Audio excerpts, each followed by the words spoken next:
Recent period of time में जब भी आरबीआई ने एमपीसी की मीटिंग के बाद जो रेपो रेट है उसको अगर बढ़ाया है, तो उसका जो इम्पैक्ट हमें सामने देखने को मिला वो ये इम्पैक्ट देखने को मिला कि जितनी भी बैंक्स थी उन्होंने भी बड़ी तेजी से जो रेट ऑफ इंटरेस्ट है उसको इंक्रीज कर दिया। और इसमें जो इम्पैक्ट सामने आया वो ये इम्पैक्ट सामने आया कि जो बैंक के ग्राहक है जिन्होंने बैंक से लोन लिया है उनका ईएमआई का जो बर्डन है वो बढ़ गया। यानी कि जहां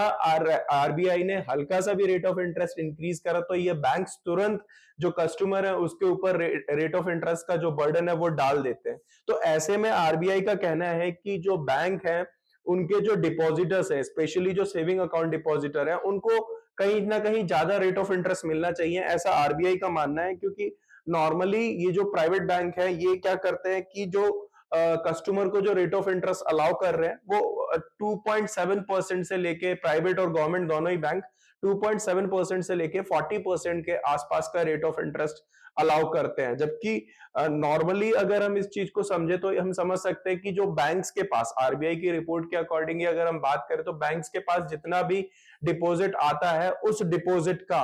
1/3 जो है वो सिर्फ सेविंग अकाउंट डिपॉजिट है। यानी कि एक बड़ा मार्जिन है जो कि सेविंग अकाउंट डिपॉजिट के तौर पे इन बैंक्स के पास है। आप प्राइवेट बैंक की बात करें या गवर्नमेंट बैंक की बात करें, तो इस वजह से आरबीआई का मानना है कि जब इतना बड़ा डिपॉजिट है आपके पास सेविंग अकाउंट के तौर पे, तो इसमें जो कस्टमर्स हैं उनको ज्यादा रेट ऑफ इंटरेस्ट मिलना चाहिए। हालांकि जब हम इसको समझें कि पिछले फाइनेंशियल ईयर से लेके अब तक जब हम समझते हैं कि रेपो रेट जो है वो आरबीआई ने लगभग 6.5% तक इंक्रीज कर दिया, और इसको इंक्रीज होते ही जो प्राइवेट बैंक्स थी या गवर्नमेंट बैंक्स थी इन्होंने तुरंत रेट ऑफ इंटरेस्ट को बढ़ाया और इसका जो बर्डन है वो कस्टमर को मिला। यानी कि उनकी ईएमआई जो है वो इंक्रीज हुई और उसका बर्डन इनके कस्टमर्स के ऊपर देखने को मिला। तो वही उसी बेसिस पे, इसी तर्क पे जो आरबीआई है उसका कहना है कि जब आप इस तरीके से रेट ऑफ इंटरेस्ट इंक्रीज कर सकते हैं तो आपको सेविंग अकाउंट पे भी कस्टमर्स को जो रेट ऑफ इंटरेस्ट है वो ज्यादा अलाउ करना चाहिए। तो अब इस पर जो एक प्राइवेट बैंक के ऑफिसर ने कहा कि प्रेजेंटली अगर हम बात सिचुएशन को समझें तो यहाँ पे जो बैंक्स हैं उनकी ऑपरेशनल कॉस्ट और टेक्नोलॉजी पे जो कॉस्ट है वो काफी हद तक इंक्रीज हुई है। और ऐसी सिचुएशन में अगर बैंक नॉर्मली कोई भी बैंक अपने रेट ऑफ इंटरेस्ट को, यानी कि कंज्यूमर को जो रेट ऑफ इंटरेस्ट अलाउ करेगा उसमें 20 से 25 बीपीएस पॉइंट को भी अगर इंक्रीज करेगा तो इससे बैंक की बैलेंस शीट्स डिस्टर्ब होंगी। और बैलेंस शीट डिस्टर्ब होने के साथ साथ बैंक का जो मार्जिन है, यानी कि जहां से बैंक अपना जो मेनली रेवेन्यू जनरेट करता है, तो उसमें भी काफी हद तक फर्क देखने को मिलेगा, बैंक इंपैक्ट होंगे। और अभी जो सिचुएशन है उस सिचुएशन के हिसाब से अगर हम बात करें तो जो बड़े बैंक्स है, जैसे हम बात करें प्राइवेट बैंक की बात करते हैं या हम कोटक महिंद्रा बैंक की बात करें या इंडसइंड बैंक की बात करें, तो ये जो आरबीआई ने एक एडवाइस दी है इस पर अगर हम समझें तो इन बैंक्स का